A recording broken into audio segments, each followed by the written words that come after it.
बहुत प्राचीन काल में जब ना मनुष्य थे, ना वनस्पति, ना ही जानवर, पृथ्वी केवल ऊर्जा और ध्वनि से भरी हुई थी। इसे ध्वनि लोक कहा जाता था। ऐसा कहा जाता है कि उस समय पृथ्वी लोक के मध्य में एक जीव बीज नामक शक्ति थी, जो ब्रह्मा द्वारा ब्रह्मांड के आरंभ में यहां रखी गई थी। जीव बीज का रहस्य, एक दिन वह बीज फूटा और उससे पहली बार छाया प्राणी निकले। ये ना देव थे, ना असुर, बल्कि दोनों के बीच की ऊर्जा से बने थे। इनका कार्य था पृथ्वी को जीवन के योग्य बनाना। लेकिन उनमें अहंकार जागा। उन्होंने कहा, हम ही सृष्टि के रचयिता हैं। यह सुनकर ब्रह्मा ने उन्हें दंड दिया और कहा, तुम्हारा अस्तित्व रहेगा, पर तुम्हें कोई देख नहीं सकेगा।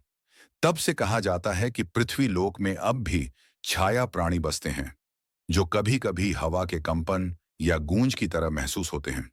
पृथ्वी का जीवन आरंभ जब छाया प्राणियों ने अपनी शक्ति से मिट्टी में ऊर्जा भरी, तो पहली बार पृथ्वी पर जीवन का जन्म हुआ। यही पृथ्वी लोक का जीव जागरण कहलाया। देवताओं ने इसे देखकर पृथ्वी को भूमि देवी का नाम दिया, और तब से पृथ्वी को माता के रूप में पूजा जाने लगा।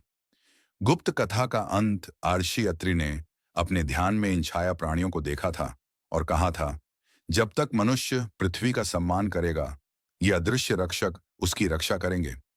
पर जब वह लालच में डूबेगा, ये रक्षक धरती के भीतर समा जाएंगे। कहते हैं, आज भी जब भूकंप आता है या धरती कंपन करती है, तो वह उन्हीं छाया प्राणियों की चेतावनी होती है। धरती को मत दुखाओ, हम अब भी यहाँ